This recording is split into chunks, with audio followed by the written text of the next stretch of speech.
일단 수업 준비를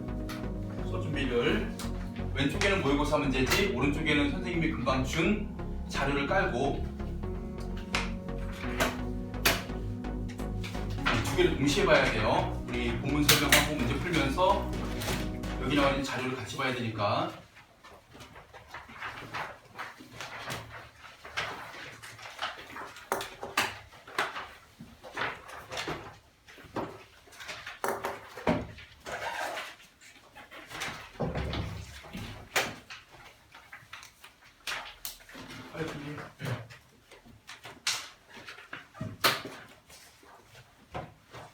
지난주에 준 거 모의고사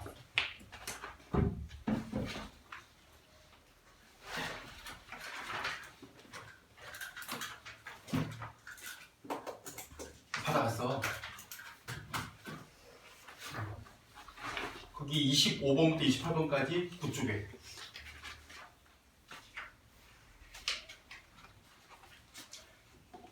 자, 일단 강의 보조 자료는 오른쪽에 놔두시고 지금 손대지 않습니다. 여기에 있는 문제랑 여기에 있는 지문 설명 먼저 하고 그런 다음에 제가 보조 자료를 가지고 추가 설명을 더 할 거예요. 알겠죠? 자, 일단은 우리 고전 산문 작자미상의 소대 성전 관련지어서 10쪽 넘겨보세요. 25번부터 28번까지 네 문제.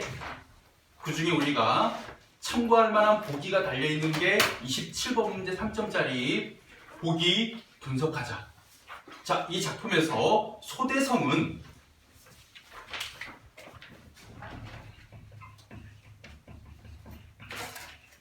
당연히 인물입니다. 소설에서요 끝에 전자로 끝나잖아요. 그러면 이건 뭐야? 이런 인물에 대해서 일대기 구조를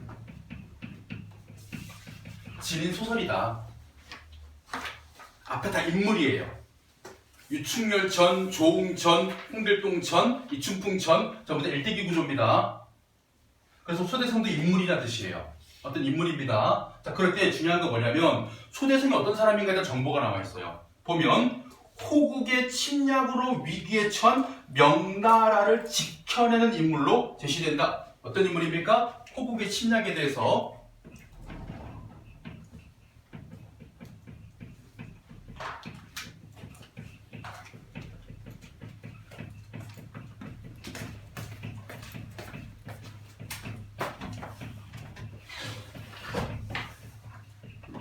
명나라를 지켜내는 인물. 자, 호국 어디야? 호나라겠지. 그럼 호가 어디를 가리킨 말일까요? 우리나라에서 호자가 들어가 있는 전쟁이 있었잖아. 병자, 호란, 정묘, 호란. 호가 어디야? 청나라.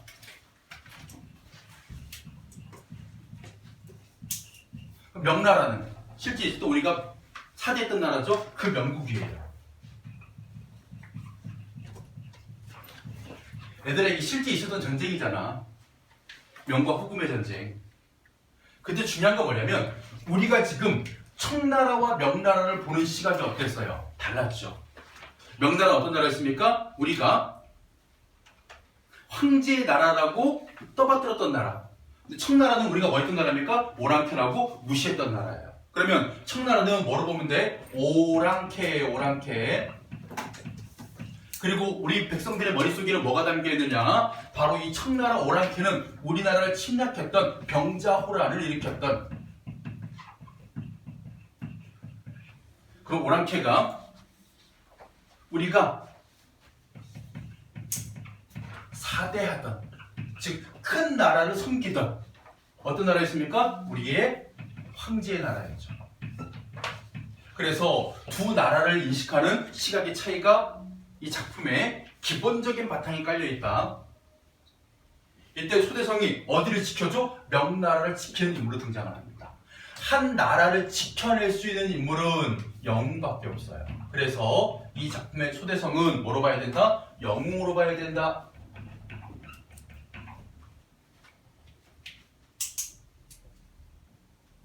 그리고 이때 일대기 구조는 어떤 일대기 구조가 돼요? 영웅 일대기 구조가 되죠.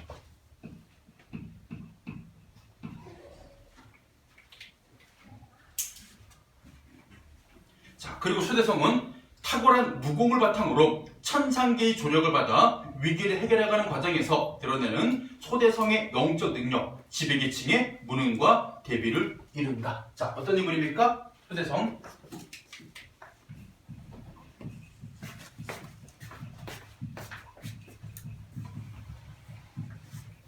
탁월한 무공을 지닌 인물이야. 그 다음에 천상계 조력을 받는 인물입니다.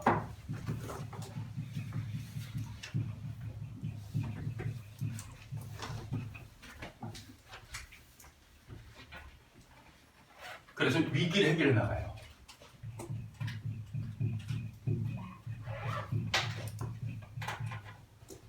반면 어떤 사람들이 있다고 그랬습니까? 바로 지배계층의 무능.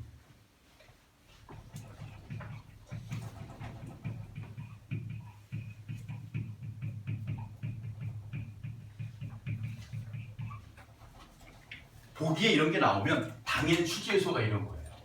탁월한 무공이 어디서 어떻게 나타나는가? 천상계의 조력은 어디서 어떻게 나타나는가? 그리고 무능한 지배계층은 누구를 의미하는가? 이런 것들이 다 취재 요소입니다.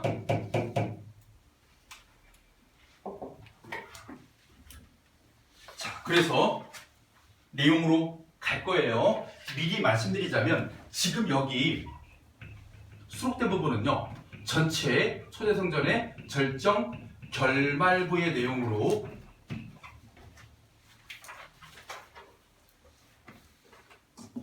고전소설 공부하면서 제일 힘든 게 그거야. 그 사람을 가리키는 말이 자꾸 바뀌어. 결국 한 사람인데 이런 것만 여러분들이 조심하면 되는데 조심하는 방법 하나밖에 없습니다. 계속 고전 산문 작품 읽으면서 연습을 해야 돼요. 안 그러고 한 번에 우리가 이해될 수 있는 방법을 좀 이렇게 정리해주면 우리가 그냥 외워버릴게요. 이런 방법 절대 안 통합니다. 고전사문은 무조건 많은 작품을 읽어보는 방법밖에 없습니다. 안 그러고는 이 작품을 읽고 독해하는 능력이 안 생겨요. 잘 봐. 호왕 나옵니다.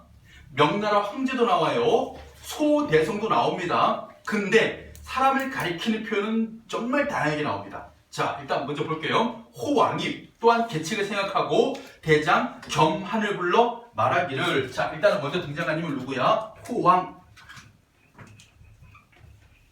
호왕은 누구? 호나라의 왕, 청나라의 왕, 오랑캐의 왕, 나쁜 놈. 계책을 생각합니다. 뭐였어요? 대장 겸한에게 말합니다.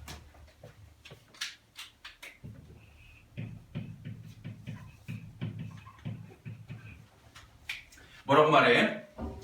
철기 1만을 거느리고, 철기하면 철 갑옷을 입은 기병대 만 명을 거느리고 중국 도성에 들어가, 명나라 성에 들어가 성중을 엄살하면, 무슨 얘기냐면 이 명나라의 도읍이 장안성이었어요. 그 장안성에 네가 지금 군대를 몰고 들어가서 성 안을 전부 다 쑥대밭으로 만들어 놓으면 그 성에서는 뭐 할 것이다? 구원병을 요청할 것이다. 그 구원병이 누가 갈 것이다? 소대성이 갈 것이다. 이 절정 결말까지 오는 과정에서 핵심은 이거야. 소대성이 너무 싸움을 잘해. 그래서 호나라 왕은 소대성하고 안 맞닥뜨리고 싶은 거예요. 직계 뻔하니까. 그런데 명나라는 이기고 싶습니다. 방법은 뭐야? 소대성이 없는 명나라를 취하는 거예요. 그러려면 뭐 하는 거야? 소대성을 다른 곳으로 유인하는 거죠. 그 유인책을 누구에게? 여기 있는 부하인 겸한에게 시키는 거예요. 그래서 겸한에게 어디로 가서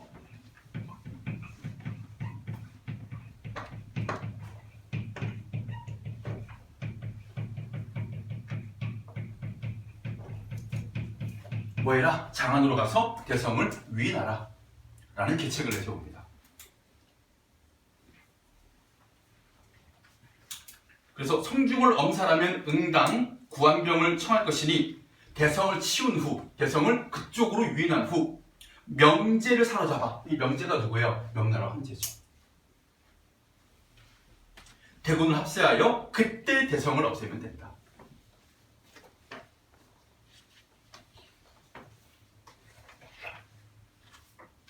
하니 겸한이 군을 거느려 장안으로 가니라. 이때 원수가,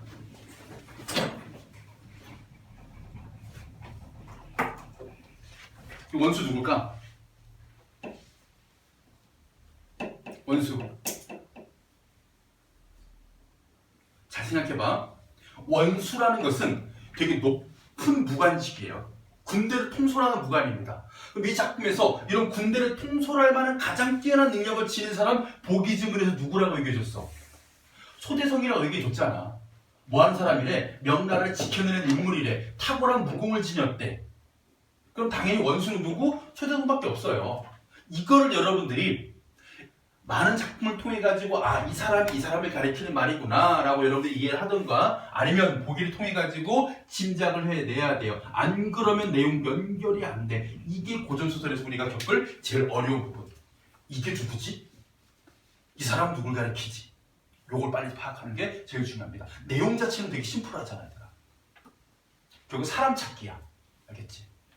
그리고 우리 그런 거 있어. 예전에 유행했던 드라마 중에 공유가 누가 쟤가 공유잖아. 도깨비가 누가 쟤가 공유잖아. 공지철이 걔가 공유잖아. 다 같은 사람이잖아요. 카누 모델이 쟤가 다 공유잖아. 한 사람은 지금 다 다른 말로 표현한 거잖아요. 춘향전 생각해봐. 남원부사의 아들이 사또의 아들이 이도령이 이몽룡이 혹은 춘향의 낭분이 도련님이 다 같은 사람을 가리킨 말들이에요. 이런 걸 우리가 뭐 해야 돼? 빨리 캐치하는 게 중요해요. 그리고 그 인물은 당연히 뭐야? 주된 소설 대상이 되고 있잖아? 주인공급의 인물이란 말이야. 그럼 이 작품에서 이러한 능력을 보이거나 위치에 있을 만한 특히 절정별만에서 주인공급 인물은 누구밖에 없어? 소대성밖에 없어. 이런 걸 갖춰가면서 소설을 읽어가다 보면 여러분들이 나중에 다 읽을 수 있어요. 알겠죠? 자, 원수가 적진에 대하여 진욕을 무수히 하되 무슨 얘기냐면요. 적장 호황은 나와가지고 내 카드를 받아라 이 찌질아 막 욕을 한 거야. 그런데 호황이 끝내 나오지 아니하니 원수가 천자께 천자가 누굴까? 앞에 명제라고 나와 있었어. 명나라 황제야. 이 사람이고 천자예요. 이걸 우리 충렬전에서 황제를 천자라고 부른다라는 것은 한번 겪었습니다. 아래된 호황이 소장의 살아남을 꺼려 접전치 아니하니 황제폐하. 호황이 제가 저를 죽이려고 했었어요. 그런데 제가 살아났습니다.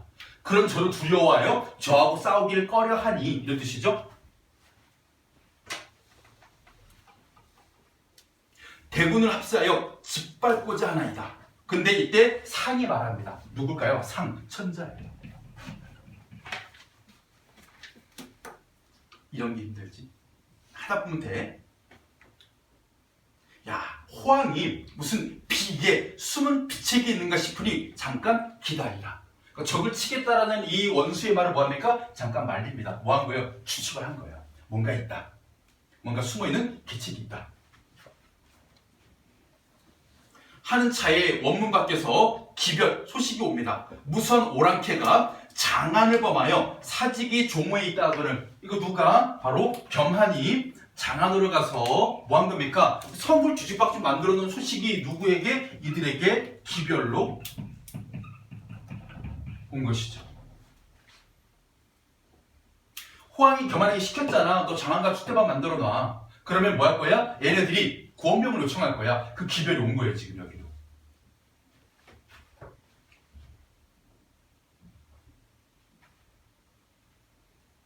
자, 상이 놀라 원수를 불러 말하기를 이놈 누구예요? 호황이죠. 여러 날 동안 나타나지 아니하매 괴상하게 여겼더니 장안을 범하였구나. 자, 이때 황제의 판단 뭡니까? 바로 호황이 나타나지 않은 이유는 뭐다? 군대를 몰고 장안으로 갔기 때문에 호황이 지금 없는 거다라고 판단한 겁니다. 황제는.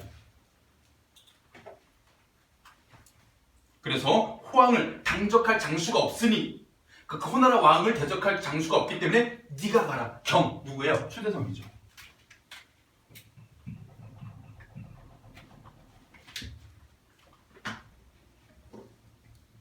가서 사직을 받들고 동군을 구환하여 잔명을 남은 목숨을 보존케 하라. 하시니 원수가 바쁜 와중에 하직하고 명마를 거느려 장안을 향합니다. 이때 호나라 장수 채탐이 뭐했냐면요, 요 상황을 엿듣고 있던 정보를 얻었던 채탐이 누구에게? 호황에게 얘기합니다. 호황 갔어요, 안 갔어요? 안 갔죠. 지금 간 건 겸한이 간 거야. 호황처럼 하고. 실제로 여기에는 얘들아, 자 여기에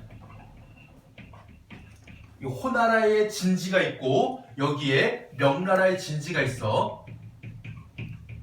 서로 여기서 지금 전투 중이었거든. 그리고 여기에는 호왕과 겸한과 채탐이 이쯤에 있고 여기에 명제가 있고 여기 대성이 있었어. 그리고 요쯤에 장안이 있단 말이야. 그래서 호나라의 왕이 겸한을 일로 보내가지고 여기를 치게 한 거지. 그러니까 여기서 뭐 한 거예요? 여기에다가 구원 요청이 온 겁니다. 도와달라. 그래서 계속 대성이 호나라 왕을 계속 욕했는데도 안 나온 이유를 명나라 왕이 이렇게 생각한 거야. 얘가 직접 갔을 것이다라고. 그래서 호나라 왕은 여기에 없을 거다라고 판단한 거예요. 그래서 네가 가가지고 뭐 해라? 여기에 와 있는 호나라 왕과 싸워라. 그와 대적할 장수 너밖에 없다. 그래서 누구를? 대성을 여기로 보내버리게 됩니다. 쉽게 말하면 대성을 유인하려던 호왕의 계책에 말려들게 된 거예요. 위기 상황이죠. 그치? 여기까지 이해됐어요? 자, 넘어갈게요. 그 다음. 자, 이 사식을 채탐이 호왕께 고합니다. 그러자 대성이 장안에 갔다 하거늘 호왕이 크게 기뻐하여 우리의 계책도 됐구나. 그래서 철기 3천을 거느려 병사 3천을 거느려 그날 밤 삼경에 명진에 다다르니 뭐 한 겁니까? 호왕은 일로 간 게 아니었기 때문에 대성이 없는 이곳을 기습을 하게 된 거죠. 또 언제? 밤에. 어떤 밤에? 삼경, 가장 깊은 밤. 유충렬전에서 충렬 모자가 화재의 피해를 입은 시각이 삼경이었잖아요. 가장 깊은 밤. 일진이 고요하고 인마, 욕 아니야? 사람과 말이 모두 다 잠들었고 고함하며 지쳐 엄살하니 명진이 불의에 난을 당하고 그 다음에 줄좌 그을게요 제장군졸의 머리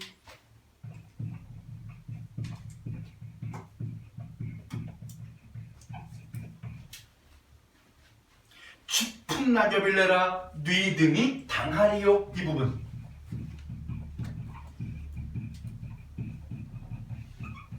자 실제로는 뭡니까 여러분들? 바로 호나라의 기습 때문에 생긴 전투 상황이거든요.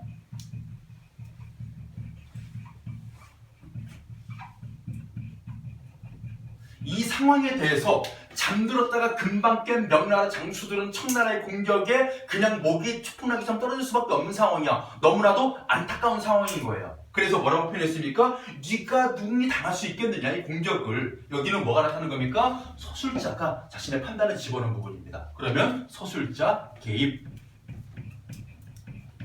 편집자적 논평이 들어간 부분이죠.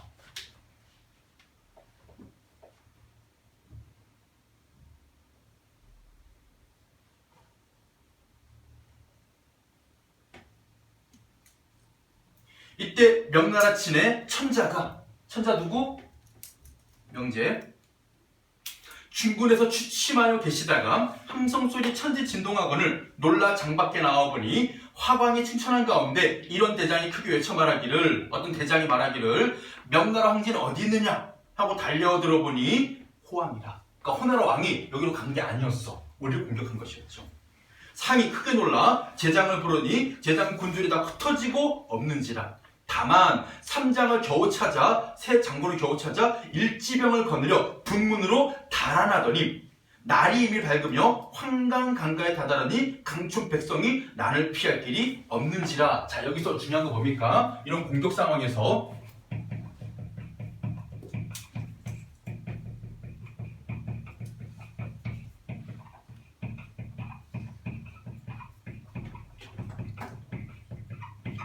북문을 통해 가지고 어디까지 갑니까? 황강까지 도망을 간 거예요.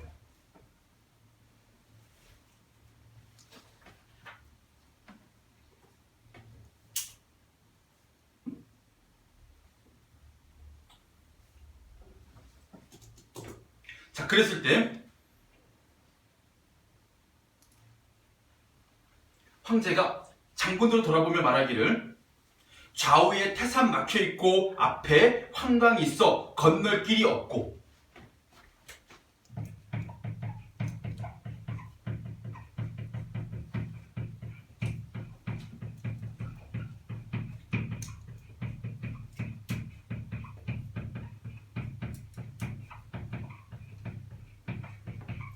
어떤 상황?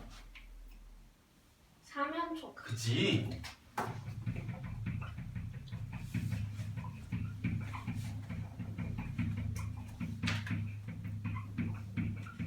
그리고 여기서 하나만 더 잘 봐.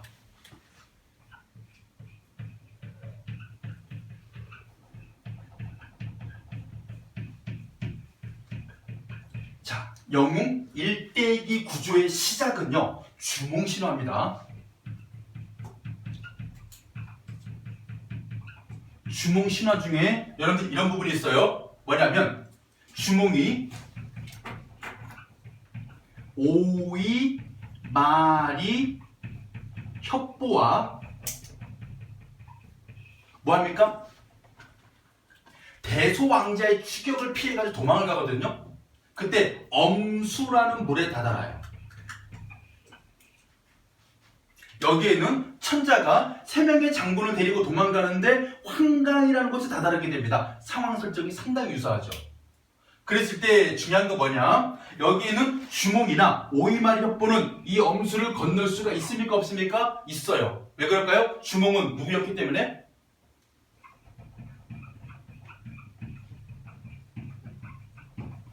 영웅적인 존재였기 때문에 하늘의 도움을 받고 엄수를 무사히 통과합니다. 그런데 왜 천자가 황강에 다다랐을 때 도망을 가지 못했을까? 천자가 어떤 인물이었기 때문에? 영웅적인 인물이 아니었기 때문이에요. 그렇기 때문에 뭐합니까? 황강을 건너지 못해요. 이런 차이점에서 영웅성이 대비가 되는 거죠.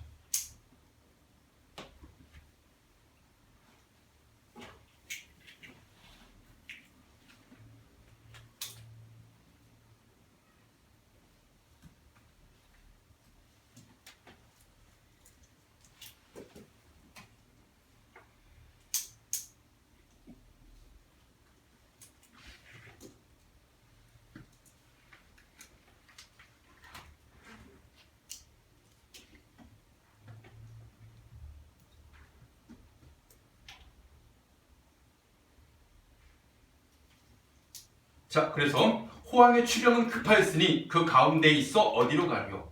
삼장은 힘을 다하여 뒤를 막으라 하시니 삼장과 군사가 말머리를 돌려 호적을 대하여 마음을 둘 곳 없더니 호나라 왕이 달려와 삼장과 군사 다 죽이고 그 다음에 또 줄 그을게요. 명제는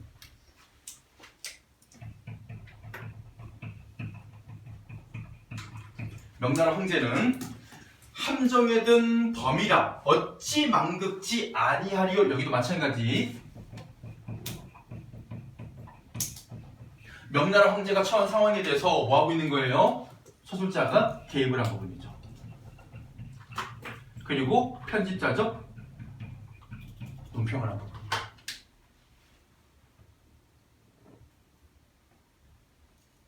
그래서 명제가 하늘을 우러러 통곡하기를 죽기는 서럽지 아니하지만 사직이 오늘날 내게 와서 망할 줄 알리요.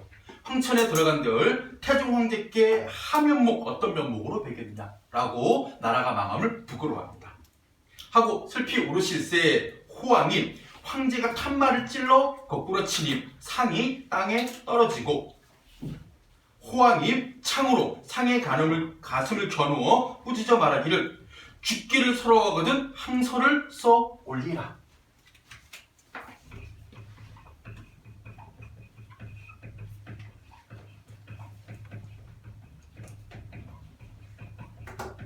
자, 항복문서 누구한테? 명나라 황제한테. 누가? 호나라 왕. 예전에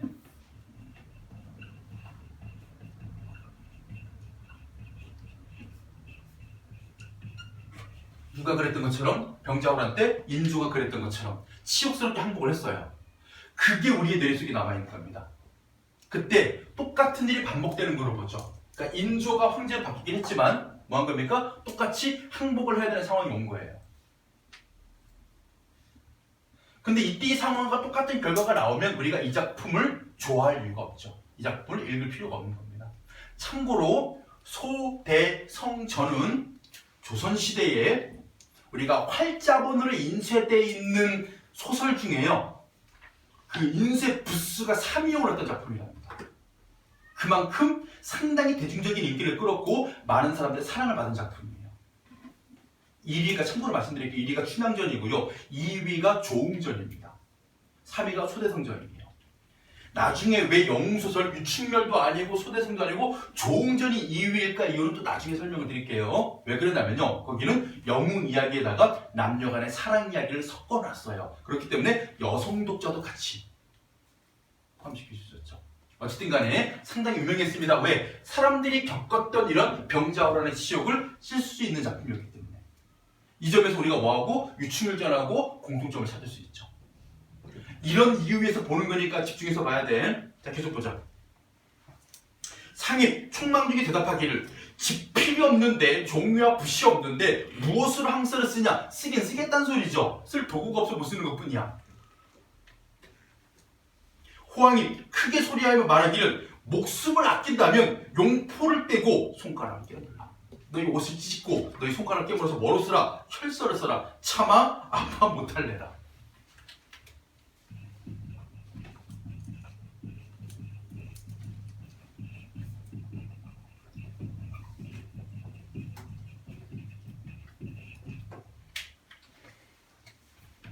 자, 항서는 쓰겠다. 왜? 내 목숨이 중요하니까. 근데 혈서는 못 쓰겠다. 아야 하니까.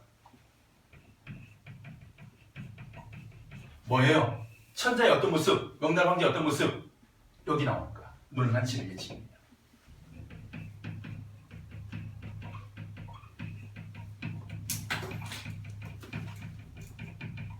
이 모습이 여기서 강하게 드러나죠.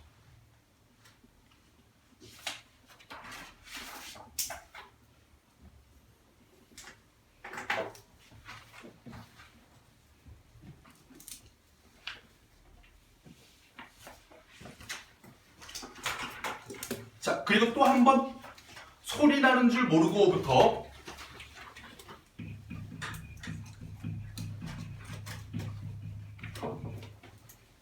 그러니까 울음소리가 겉으로 나오는 줄도 모르고 통곡하시니 용의 울음소리가 구천에 사무치는지라 하늘이 어찌 무심하리요.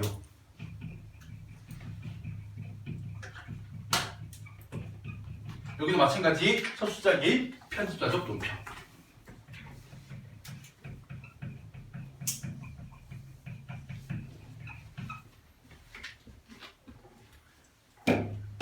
세 번이나 나왔어. 25번에 4번을 골랐어야 했지. 소설자가 개입하여 인물이 처한 상황에 대해 논평한다. 소설자가 개입하여 소설자 개입. 인물이 처한 상황에서 논평한다. 편집자적 논평. 세 군데나 나오면 빼박이야 이거는. 그치?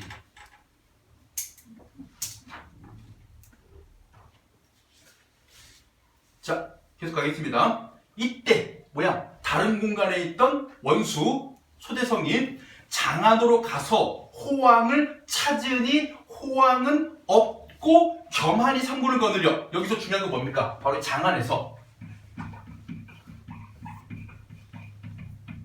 대성은 누구를 찾았습니까? 호왕을 찾잖아요. 근데 호왕이 없고 누가 있는 거야? 그의 부하인 겸한이 있는 거야. 이걸 보고 그때야 한 거죠. 속았다. 그때 깨달은 거예요. 그럼 26번에도 4번이 돼야 되죠. 대성은 호황에게 속았음을 장안에 도착하기 전이 아니라 장안에 도착한 후에도 계속 호황을 찾았다는 얘기는 무슨 얘기입니까? 도착한 후에 안 거예요. 도착하기 전에 알았다가 아니라.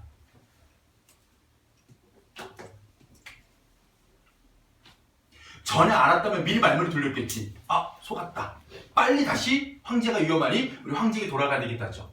계속 찾았잖아. 호황이 있는 줄 알고 그때까지 파악을 못한 거예요.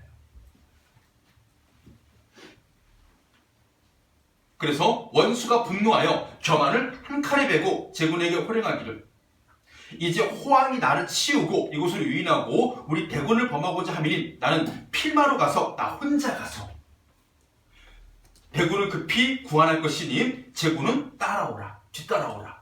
무슨 얘기냐면요, 나 혼자 먼저 가겠다는 얘기는 일단 이거예요. 니들 말은 내 말을 따라올 수가 없어, 이 얘기야. 니들은 그냥 보통 자동차를 타고 있잖아. 내 차는 그 지구상에서 가장 빠른 제로백이 1.3초짜리 포르쉐 911 카레라거든. 그러니까 나 먼저 일단 갈 테니까 니들은 그냥 그 차 몰고 그냥 천천히 따라와는 속도 같은 거예요. 왜? 이 초대성이 말이 청총마라 그래가지고 영웅들이 타고 다니는 그 말이에요. 우리 왜 유충열전도 용사마가 있었잖아요. 그 특징이 뭐야? 하늘을 날아올라서 몸을 감출 수 있는 그런 말이었기 때문에 이런 영웅들이 타고 다니는 말입니다. 보통 이런 보통의 장군들이, 보통의 병사들이 따라올 수 있는 그런 능력이 말이 아니었죠. 나 먼저 가겠다. 뭐 하기 위해서? 황제를 구하기 위해서. 하고 달려가니 빠르기가 풍우 같은지라. 대진을 향하여 오더니 호련 공중에서 외쳐 말하기를. 자, 이때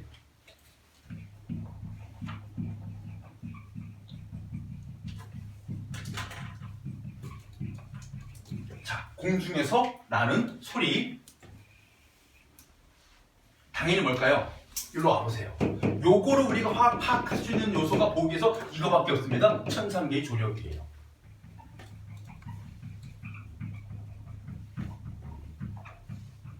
하늘에서 도움을 줍니다. 뭔가 알려주는 거죠. 뭐라고 얘기합니까? 용부야. 용부가 누구? 또 대성이야. 대성이 왜 용부야? 얘는 전생에 용왕의 아들이었어요. 그래서 여기서 우리가 소대성전도 뭐가 나타난다? 천상계와 지상계, 인간세계와 다른 비현실세계, 이원적 세계가 등장합니다.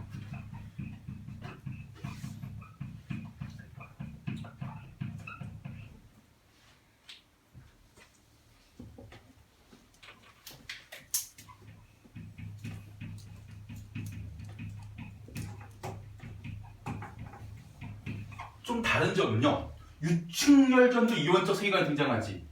유충열전에서 천상계가 있고 지상계가 있는데 중요한 건 이거야. 천상계에서 자미원 대장성이었던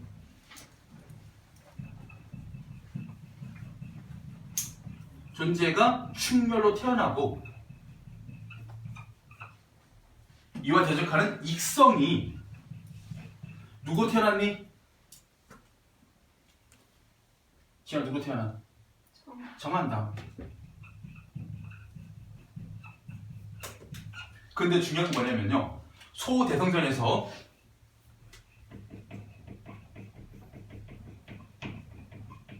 똑같이 천상계 지상계가 나오고요, 소대성전에서 자미원 대장성 나옵니다. 그리고 익성 나와요. 근데 각각 지상계 인물이 여기로 치면 이렇게 나와야 되잖아. 소대성하고 뭐 호황 이렇게 나와야 되잖아. 아니에요. 이때는요, 자미원 대장성이 천자로 나옵니다. 명제로 나와요. 그리고 여기가 호황으로 나옵니다. 요 정도의 차이만 존재하고, 누구는 여기 있는 대성은 누구였다? 용왕의 아들이었어요. 천상계 별이 아니라. 차이가 있죠? 유충렬전은 자미원 대장성이 유충렬이었어. 이때 대장성은 누구였어? 명나라 황제였어. 그러니까 이들의 적대 관계는 어디서부터? 전생 천상계부터 이어져 온 것이다를 보여주는 설정. 그때 그 명나라 황제를 돕는 용왕의 아들이 누구? 대성이에요. 얘들아, 이렇게 생각하면 돼. 잘 봐. 지금 하늘은, 천상계는 자기들에게 필요한, 자기들에게 소중한 대장성을 지키고 싶은 거야. 영웅이건 아니건 문제없어. 그리고 익성을 제거하고 싶은 거야. 그거를 용왕의 아들인 대성에게 시킨 것뿐이야. 직접 지켜주는 게 아니라.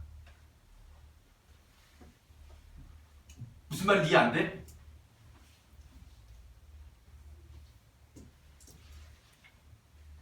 천상계 세 개가 있어.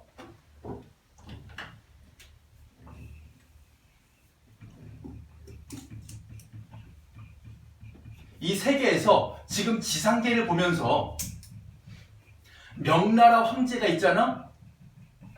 호나라 왕이 있잖아? 얘네들 원래 뭐였어? 천상계에서 좋은별, 명제, 자미운, 대장성, 나쁜별, 호왕, 익성. 천상계는 얘는 그대로 살리고 싶고 얘는 죽이고 싶어. 그런데 천상계는 직접 얘를 죽이지 못해. 직접 얘를 살리지 못해. 그래서 누구한테 시키는 거야? 바로 용왕의 아들이었던 대성에게. 얘가 너한테 가르쳐 줄 테니까 네가 얘를 죽이고 얘를 살려. 너한테 부탁할게. 알겠지? 이제 조금 이제 이해되기 시작하지? 자, 무슨 소리 들립니까?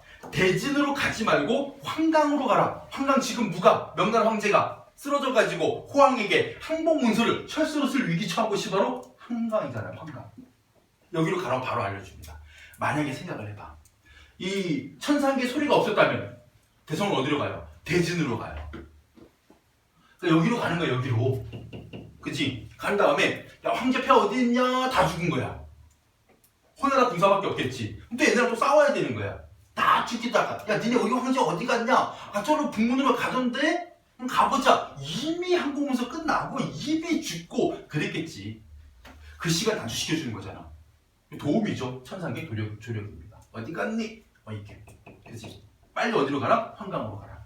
그러면 이때 이 천상계라는 소리는 뭐예요? 바로 뭐 하는 거?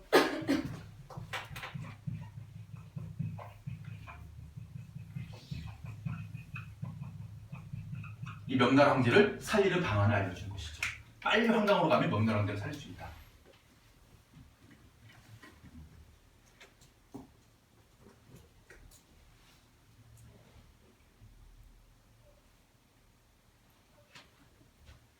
지금 천자 강변을 거꾸러져 호왕이 창 끝에 명나라의 그 목숨이 다하게 됐으니 급히 가서 보아하라. 하고는 원수가 황강으로 가며 분기충천하여 말하기를. 얘들아 이게 분기충천이 뭐 때문에 분기충천했을까? 왜 화가 난 거야? 감히 이 오랑캐 왕놈이 나를 속이고 우리나라 황제를 죽이려고 하다니 이런 오랑캐 이게 분기충천이야? 이거 가지고 왜 나한테 거기로 오라가라 네가 나한테 이게 아니지? 27번에 3번 봐봐. 공중에서 들리는 소리에 분기충천하는 초대성의 모습을 통해서 천상계 이 질서를 무슨 얘기냐면 좋은 별인 대장성을 살리고 나쁜 별인 익성을 죽이려는 이 질서를 극복? 아니잖아. 받드는 모습이잖아. 그 지시대로 따라가는 모습이고 그 분기충천이 소리 때문에 분기충천한 게 아니지 그 내용 때문에 분기충천한 것이지. 그러면 27번에 3번이 답이 되는 겁니다. 일단은 이렇게 본문 보면서 답만 체크하고 나머지도 아닌 이유는 좀 더 추가 설명 몇 개 해드릴게요. 계속 가보자. 가는데 뭐가? 물이 가로막혀 있어. 근데 아까 황제는 뭐 했습니까? 물을 건너지 못하고 잡혔잖아요. 근데 누구는? 수대성은 어떻게 해요? 만약에 이야기합니다. 네가 비록 짐승이지만 사람의 급함을 알 것이다. 물을 건너자. 그래서 물을 건너는 말이 됩니다. 청총마가 임자의 충성을 모르리요. 알죠? 고기를 들고 청천을 우러러 한 소리를 빙력같이 지르고 강을 건너뛰니. 여기서 뭐가 나타납니까? 비현실적 요소.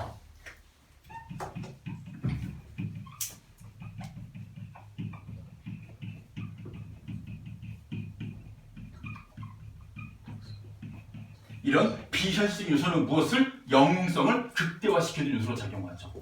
유충렬지는 어떤 장면이 있었니? 유충렬이가 일광기에 용린갑 입고 용사막 타고 장성검 들고 공중으로 싹 올라치니까 모습은 보이지 않고 소리만 들리지. 그런 도술의 장면들이 비현실적이잖아. 영웅성을 극대화하는 거. 말이 뿅뿅뿅뿅 물을 건너뛰는 거야. 비현실적인 장면이야. 이것은 모두 영웅성을 강조하는 장치예요. 이는 대성의 충성심과 총총마 그 인자하는 정을 하늘이 감동하사 건네게 함이라. 그제야 멀리 바라보니 상이 강변에 넘어져 있고 원수가 우리 같은 소리를 병력같이 지르며 호황은 나의 임금을 해치지 말라 하는 소리 천지진동하니 호황이 황급하여 미처 회마치 못하여 청총마가 호황 탄만은 물고 대성의 칠성검은 호황의 머리를 베어 말 아래 떨어지느니라. 옛날에 이런 소설이 있잖아요. 특히 이런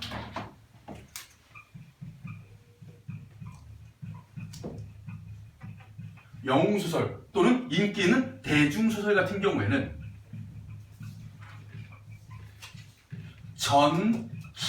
전기수라는 직업을 가진 사람들이 대중들에게 많이 퍼뜨렸습니다. 전기수가 뭐 하는 사람이면 책을 읽어주는 사람. 이 직업이 있었어요. 전기수. 그때 전기수가요, 뭘 하느냐? 요전법이라는 걸 사용합니다. 요전법. 요전법이 뭐냐면 요구하다 돈을 요구하는 방법. 이 사람들은 이야기를 해주고 돈을 버는 사람이었죠. 자, 바로 이런 타이밍에서 요전법을 씁니다. 자, 보세요. 어디냐? 호황은 나의 임금을 해치지 말라는 소리 천지진동하니 아유, 목이 아프다. 목도 마르고 술 생각도 나고 고기도 먹고 싶고 힘없어서 얘기를 못하겠네. 오늘은 여기까지 하고 가버리려고 그래요. 지금 딱 가장 극적인 장면에서. 그러면 이야기 듣고 있는 사람들이 어떻게 합니까? 돈을 던집니다. 가지 말고 빨리 돈 받고 빨리 마저 얘기해. 이런 방법을 요전법이라고 해요. 요전법이 많이 적용됐던 이야기 중 하나가 바로 여기에 있는 소대성전입니다. 중간중간 뭐 하는 거야? 중요한 장면에서 끊어버리는 거. 우리 가끔 TV 보다 그런 거 있잖아요.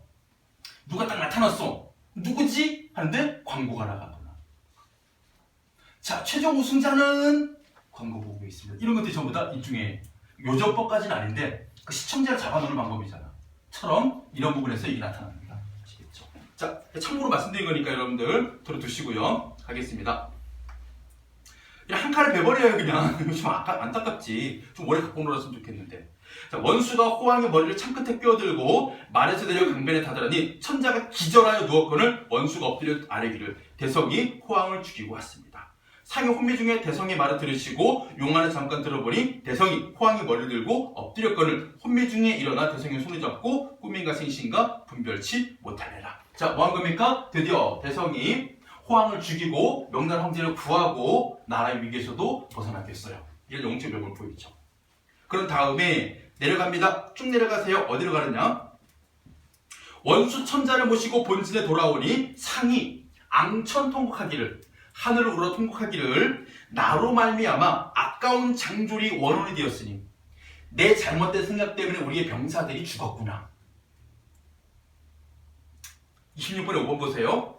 본진으로 돌아온 천자는 장졸의 죽음을 안타까워합니다. 나 때문에 내 어리석은 판단으로 이래도 죽었구나.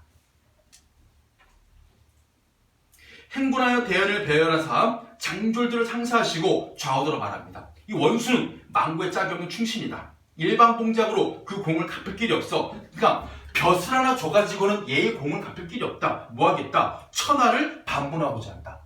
이 명나라를 반으로 쪼개가지고 반은 대성에게 주겠다. 그 정도로 얘가 큰 공을 세운 거예요. 근데 마지막에 뭐라고 합니까? 천하를 평정함이 폐하에 넓으신 덕이요 신의 공이 아니오매 천하를 반분하면 일천지하에 두 천자가 있고 그런 일은 생기면 안 되니까 소신으로 하여금 후세에 영명을 명쾌하옵소서. 뭐 한 겁니까? 신하의 도리로 거절을 해요. 제가 만약에 천하를 반으로 나눠서 가져버리게 되면 뭐가 되는 겁니까? 또 다른 천자가 돼야 되잖아요. 그러면 천자에 대한 역신이 됩니다. 저에게 그런 정도의 상을 주실 필요가 없습니다. 이 얘기예요. 그러면 앞에 기억에서 야 기다려봐.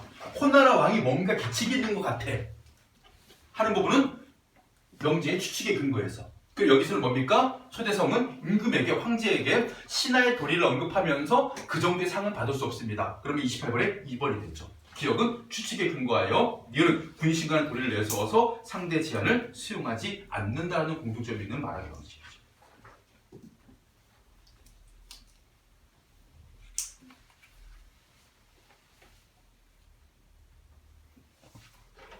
자, 요거 보세요. 제가 금방 나눠드린 강의 보존자료. 줄거리는 여러분들 전체 내용 아시라고 앞부분부터 차근차근 깔아놨습니다.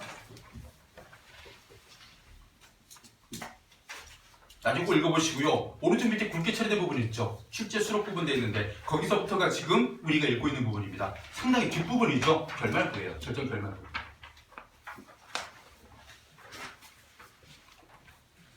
그래서 마지막 끝부분 뭐 하게 됩니까? 부귀영화를 누리게 됩니다. 자, 그 다음에 이제 핵심적인 표 보세요. 한글로 지어진 소설이면서 영웅소설이면서 군담소설, 전쟁의 내용이 나오고 특징 보세요. 영웅, 군담 소설의 화소로 수용하되 부분적으로 변형된 데가 몇 군데 있고요. 2번은 별표 치시기 바랍니다. 홍길동전과 유충렬전을 잇는 교량 역할을 해요. 자, 우리 영웅의 이야기가 첫 스타트 1번은 저기는 주몽신화를 통해서 설화적 차원에서의 영웅 이야기였어요. 그러다가 이것이 두 번째 단계에 홍길동전을 통해서 드디어 영웅 소설로 정착되기 시작합니다. 그래서 홍길동전은요, 주몽신화 일대기 구조를 그대로 받아들여요. 그리고 난 다음에 세 번째가 바로 여기에 있는 소대성전이고요. 그리고 이것들이 어디로 이어지기 시작하느냐? 유충멸전 또는 조웅전 이런 작품들로 이어지기 시작해요. 그래서 소대성전은 홍길동전과 유충멸전은 있는 교량 역할을 한다는 얘기는 무슨 얘기냐? 바로 홍길동전의 내용 요소도 여기에 들어가 있고 유충멸전의 내용 요소도 여기에 들어가 있다고 보시면 됩니다.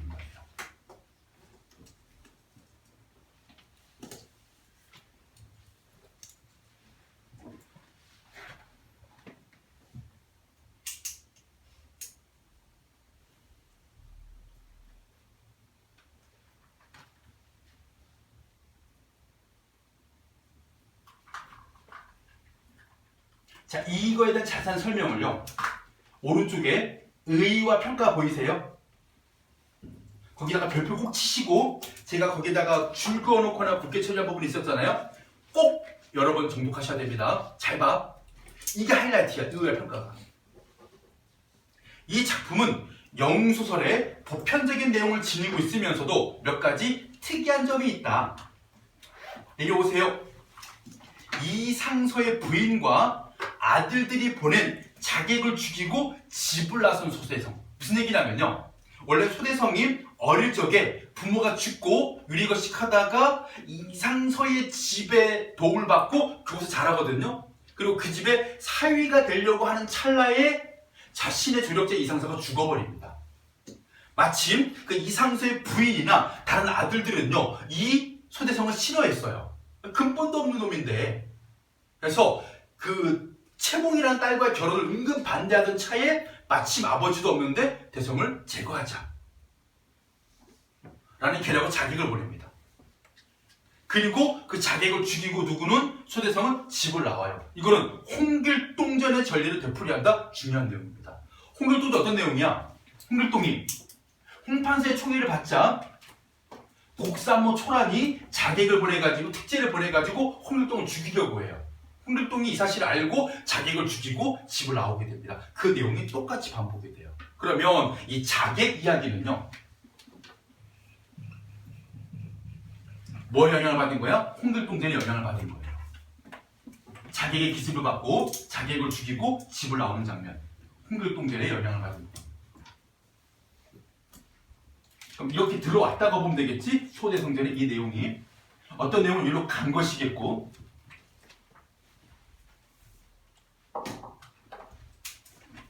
자, 이러한 전개는 홍길동전과 소대성전이 공통적으로 나타나며 이를 통해 두 작품이 깊은 관계를 가지고 있음을 확인할 수 있다. 또 있습니다. 홍길동은요, 스스로 도수를 지니고 있었어요.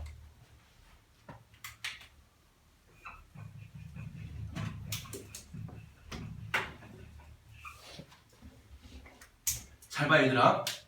주몽 신화의 주몽이 뭐 잘했지? 활을 잘 쏘았지. 누가 가르쳐줬어? 안 가르쳐줬어. 10살 때부터 이미 지대로 활 만들고 다 쏘았어. 스스로 이거 능력을 갖춘 거야. 왜? 신적인 존재니까. 신의 자식이니까. 그치? 홍길동도 뭐해? 그런 개성을 통해서 스스로 이미 도수를 갖춘 존재야. 소대성도 누군가에 배우기 전에 이미 도수를 갖고 있었어. 이런 점에서 홍길동이랑 공통점입니다. 선생님이 그때 얘기해준 거 기억나? 유충년 집에 불 날 때 그냥 엄마 도움 없었으면 죽었으래잖아. 광덕산 도승을 만나기 전까지 유충년은 뭐가 없는 애야? 자신의 도술이 없는 애였어. 이 차이가 발생하기 시작해요. 자, 유충년은 어떤 존재였어?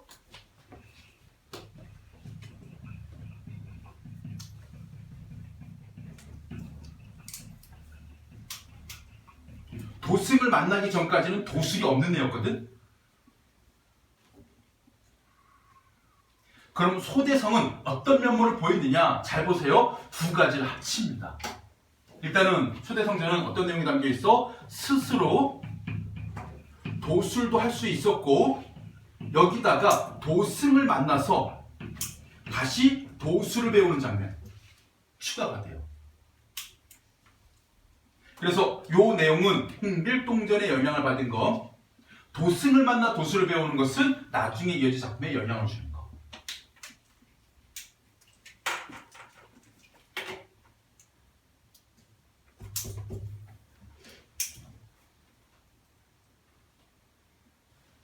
건드리고 보니까 어마무시한 작품이지.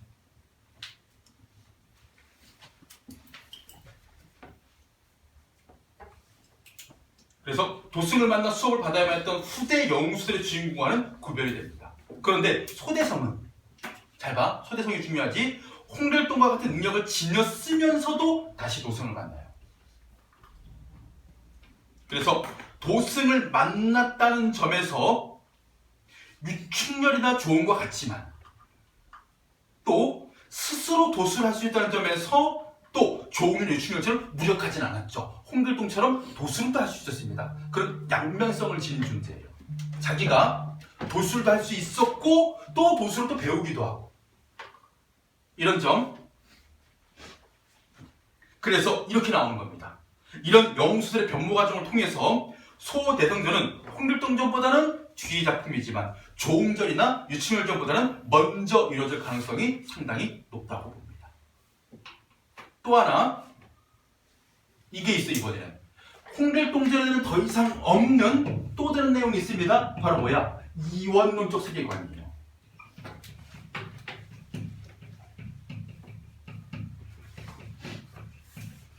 홍길동전에서 홍길동은요 천상계의 존재도 아니었고 전생에 있는 존재도 아니었습니다. 근데 소대성부터 다시 또 뭐가 나오기 시작한 거야? 이원적 세계관이 나오기 시작해요. 천상계와 지상계가 등장을 하죠. 그때 얘들아 설명보자. 소대성전에는 홍길동전에 보이지 않던 천상계와 지상계의 이원성이 나타난다. 삼쪽이집 소대성은 용왕의 아들이 하강하면서 태어난 것이다. 용왕의 아들이야. 용왕의 아들. 아까 얘기했지? 그래서 용부야 라고 부르는 거잖아. 용왕의 도움을 받고 다시 청룡사 노승을 만나 수업을 합니다. 여기서 중요한 건 이거야. 지상에서의 권을 해결하기 위해서 천상과의 관련성을 가져야 한다는 생각이 나타난 거야. 그래서 중원, 천자, 명나라 황제와 호국 왕과의 싸움도 결국 뭐로 본 거야? 이거야. 자미성과 익성의 싸움으로 본 거예요. 그래서 명나라 황제인 천자가 자미성이었어. 호왕이 익성이었고. 이건 유충렬전과 좀 다른 점이죠. 그래서 이 싸움이 천상의 보고가 되고 천상의 옥황상제가 익성을 죄주어 인간에 두지 말라고 했기 때문에 익성인 호국왕의 패배는 예정된 것이었다. 이런 이원론적인 세계관은 홍길동전에 없었지만 후대 귀족 영웅수들에서는 공식화된 것이었죠. 무슨 얘기? 유충렬전에도 나오고 조웅전에도 나오고 모두 천상계의 존재가 내려온 것으로 소통이 되어 있어요. 어디에는 없지만 홍길동전에는 없지만 주몽신화에 있죠. 또 아버지가 신이잖아. 해모수잖아. 그치? 어머니도 물의 신 하백의 딸 유아.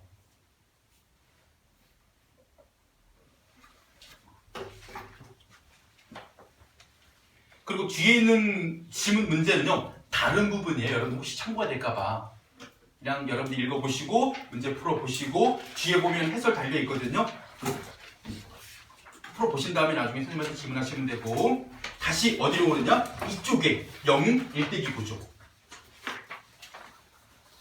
오른쪽 칸만 보면 되겠죠. 용왕의 아들로서 천상계 잘못으로 인간 세상에서 태어남, 거기다가 적강화소라고 쓰시면 되고,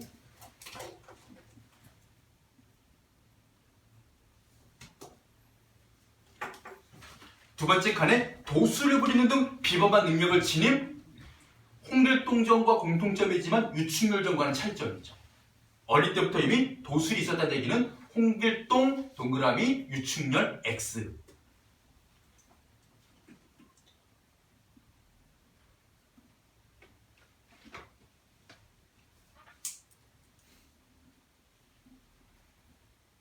그리고 10살 때 부모를 잃고 유랑함, 이거 뭐가 된 겁니까? 고아가 된 거잖아요. 어릴 적 시절.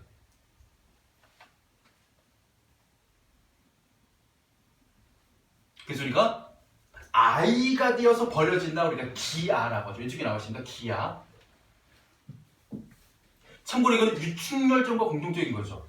참고로 홍길동은요, 어릴 적에 내쳐지거나 부모를 잃지는 않아요. 자기가 나온 것뿐이지, 집에서.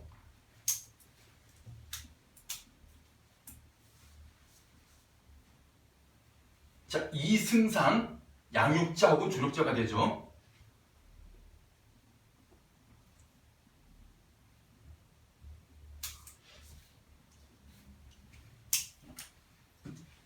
그 다음에 왕부인 등에 의해서 죽임을 당할 위기에 처한다. 이게 성장 후 실현이면서 여기서 뭐가 나옵니까? 자객. 이 자객은 홍길동전과 공통점이 됩니다.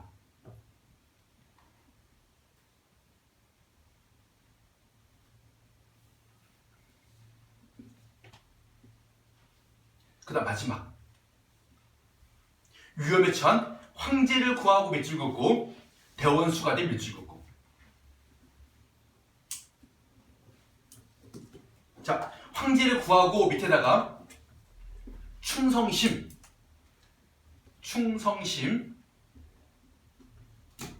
그리고 청에 대한 적개심.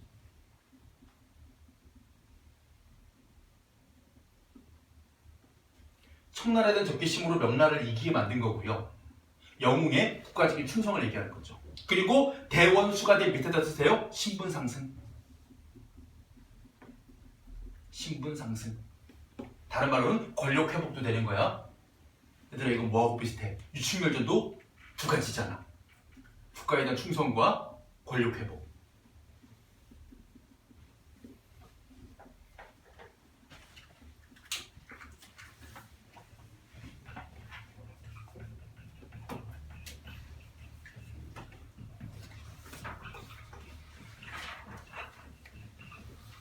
자, 그리고 우리가 유충열전 선생님이 과제 문제 줬을 때 그거 있었잖아. 영웅소설을 다시 두 부로 나눌 수 있다. 그 영웅이라는 존재가 기존에 국가 권력, 임금이나 황제에 대해서 뭐하는 인물? 저항하는 인물. 그래서 이때 영웅은 영웅적 능력을 통해가지고 뭐하는 거야? 새로운 나라를 세워버리거나 하는 인물이 나오잖아. 혹은 기존의 황제를 조롱하거나 하는 인물로. 이 유형의 소설이 바로 홍길동전과 전우치전이고, B형은 기존의 국가 권력을 유지하기 위해서 충성을 다하는 모습에서 영웅이 나오는 거예요. 이게 유충열전과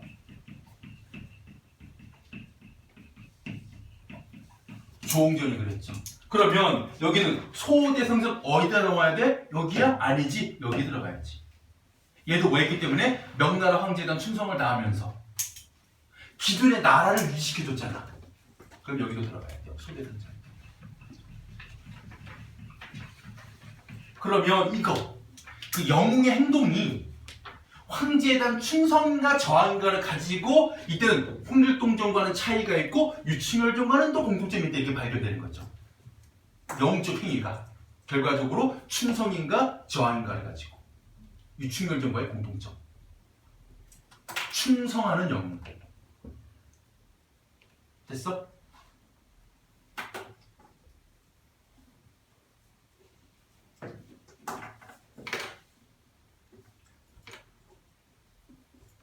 그래서 여기에 반영된 당시 독자층의 인식 두 가지만 보면 되지. 뭐만? 첫 번째 줄만 보면 되지. 신분 상승 욕구. 오른쪽에 있어 얘들아. 이쪽 오른쪽 단락에 위에 독자층의 인식. 첫 번째가 신분 상승 욕구.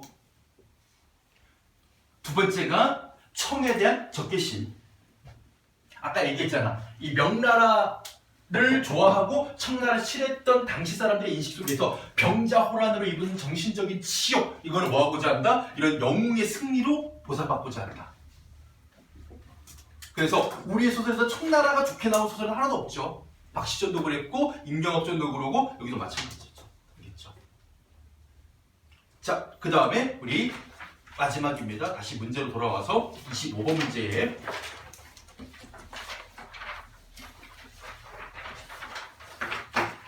25번 문제 같은 경우는 얘들아 이렇게 풀어야 되는 거야. 여기 나와 있는 소설이 어떤 소설이면 어떤 성격을 드러낸다라는 그런 보편적인 특성에 대한 학습도 돼 있어야 된다는. 말이 어려워. 미안해 얘들아. 쉽게 얘기할게. 말이 안 되는 거를 빨리 걷어낼 수 있어야 돼. 영웅 소설인데 해학적 분위기가 나올 수가 없잖아. 해학적 분위기는 보통 풍자 소설에서 많이 나오는 것이기 때문에 물론 배경미사리 있거든? 근데 이게 해학적인 분위기가 조성될 리도 없고.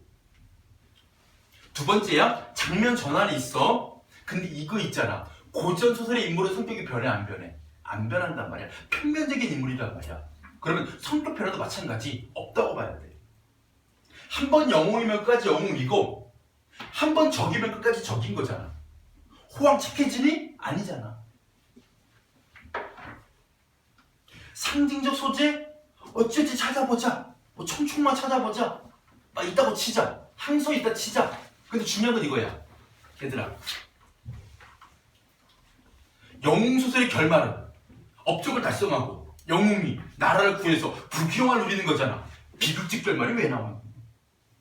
그치? 비극적 결말을 암시할 수가 없잖아. 참고로 고전 소설 중에서 비극적 결말이 나온 소설 정말 손에 꼽습니다. 우리 김지습의 금오신화에 보면 뭐 이생규장전, 만복사 저포기 혹은 뭐 운영전 한 5작품 이내에요. 비극적 결말이 나온 작품이 다 행복한 결말이에요. 그렇기 때문에 3번도 틀렸죠. 5번 과거 사건과 현재 사건은 대비하는 방식 안 됩니다. 순행적 구성이에요. 고전 소설.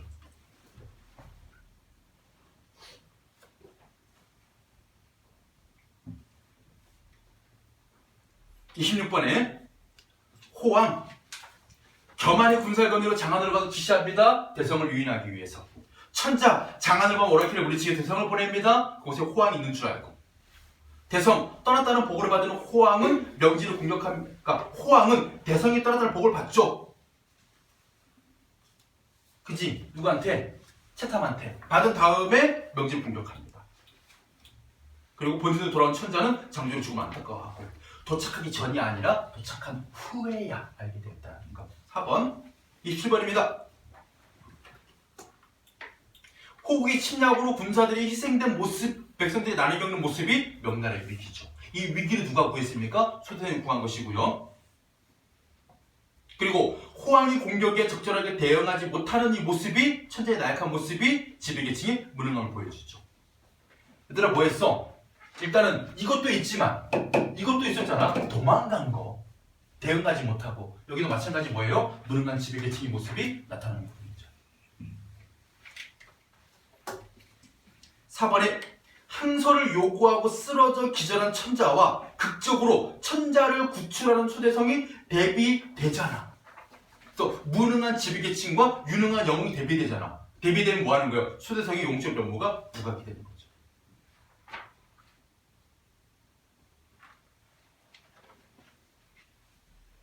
말을 할게요. 박지원의 화생전 보게 되면요, 이런 얘기가 나옵니다. 나라의 군도들, 무리의 도둑들이 1000명이 넘어서 변산반에 들끓어요. 그래서 나라에서 수많은 군사 관리들이 이용해가지고 도둑들을 없애보려고 해도 단 한 명도 없애지 못합니다. 근데 허생이라는 인물이 가서 군도의 속으로 들어가서 군도의 우두머리를 설득합니다. 너희들 뭐 땅이 있느냐, 소가 있느냐, 아내가 있느냐? 없다. 그러니까 도둑질하지 않느냐? 내가 내일 너희들을 위해서 한 사람당 100냥씩 줄 테니까 항구로 나와라. 그래서 100냥을 주고 그들을 데리고 모두 빈섬으로 들어가요. 그래서 온 나라에 있는 많은 관리들이 몇 날을 걸려도 하지 못했던 이 군도의 문제를 허생은 혼자의 힘으로 말 한마디로 설득해서 끝내버립니다. 무능한 지배계층과 대비되는 허생의 영적 면모가 부각되는 장면. 항상 무능한 지배계층의 모습은요, 특정 영웅을 부각시키는 기능으로 작용을 해요. 아무도 일하지 못했는데 그는 해냈다. 이게 부각이야, 얘들아. 영웅성 부각. 그리고 명을 위협하는 오랑캐 물리쳤어. 호황을 제압했어. 결국 국가의 위기를 해결했죠. 그럼 소대성의 탁월한 능력입니다.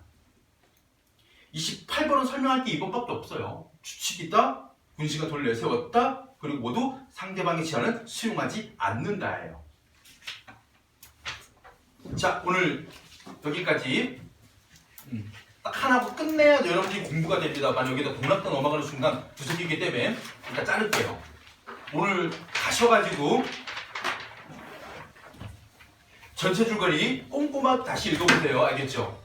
그런 다음에 뒤에 있는 문제도 풀어보시고 수대성전 이런 작품이구나. 홍길동전과 유충렬전의 교량 역할을 하는 작품이구나. 그러면 우리가 유충렬전 문제를 풀 때 소대성전에 어떤 내용이 유충렬전에 영향을 줬는지에 대해서 잘 정리해야 되겠구나. 이걸로 오늘 공부하시면 됩니다. 고생 많이 하셨어요.